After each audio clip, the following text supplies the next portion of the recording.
தமிழே என் உயிர் என்பேன். கண்டீர் உயிரை உணர்வை வளர்ப்பது தமிழே, என்னை வளர்த்தது தமிழே. வணக்கம். ஓர் பிறப்பினை சம்பவமாக்கி, வாழ்வினை சாதாரணமாக்கி, இறப்பினை சரித்திரமாக்கி சென்றவர். அவரது எளிமை வாழ்வை எழுதுவதற்கு கூட எனக்கு எளிமை இல்லை, அது எளிதும் இல்லை.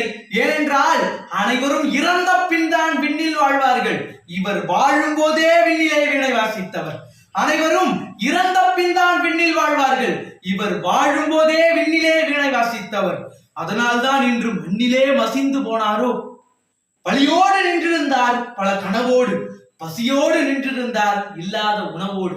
அன்றவரை ஏற்றி வைக்க நூல் இல்லை, கற்றுக் கொடுக்க ஆள் இல்லை, தொட்டு கொடுக்க தோல் இல்லை, கடந்து போக நாள் இல்லை.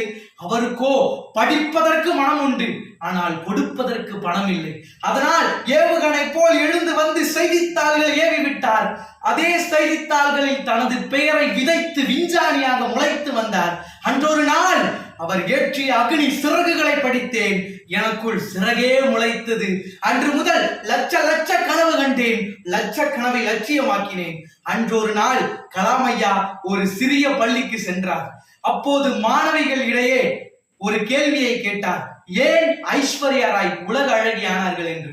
அதற்கு முதல் மாணவி சொன்னார், அவர் மிகவும் அழகாக இருக்கிறார்கள் அதனால்தான் என்று. இரண்டாவது மாணவி சொன்னார், ஏனென்றால் அவர் மிகவும் அறிவாக இருக்கிறார்கள் அதனால்தான் என்று.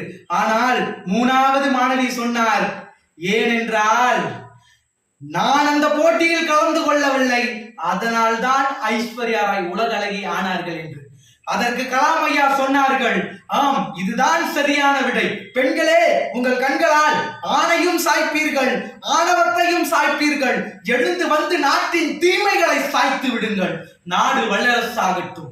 இந்தியா வல்லரசாக வேண்டும் என்றே ஏங்கி தவித்த ஏவுகணை நாயகனே, உன்னை பற்றி படித்த படிப்பு துரலசிக்க எழுந்து வந்தேன் காவியமாய். உன்னை பற்றி கேட்ட வரிகளும் பார்த்த விழிகளும் மனதில் இருக்க உறைந்து வந்தேன் ஓவியமாய்.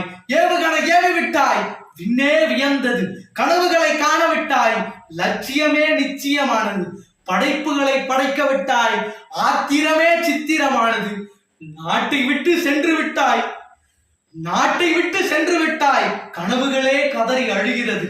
உன் வாழ்வை கண்டு விண்ணுலகே தூணிழந்து நின்றதாம், மண்ணுலகே தேனிழந்து சென்றதாம். உனது புகழை கல்வெட்டில் செதுக்கினாலும் ஒருபோது மாய்ந்து போகாது. எனது ரத்தத்தில் எழுதினாலும் நித்தம் கூட காய்ந்து போகாது. ஏனென்றால் நீங்கள் செய்தது சாதாரணமல்ல, சாதாரணமல்ல, சரித்திரம், சரித்திரம். நீங்கள் இறந்தாலும் எப்போது வாழ்வீர்கள்? மனதுக்குள் அல்ல, ஒவ்வொரு மாணவர்களின் கனவுக்குள். மாணவர்களே, இளைஞர்களே, எழுந்து வாருங்கள். இந்தியாவை வல்லரசாக்குவோம். கலாமின் கனவை நிறைவேற்றுவோம். வீழ்வது நாமாயினும் வாழ்வது தமிழாகட்டும். நன்றி.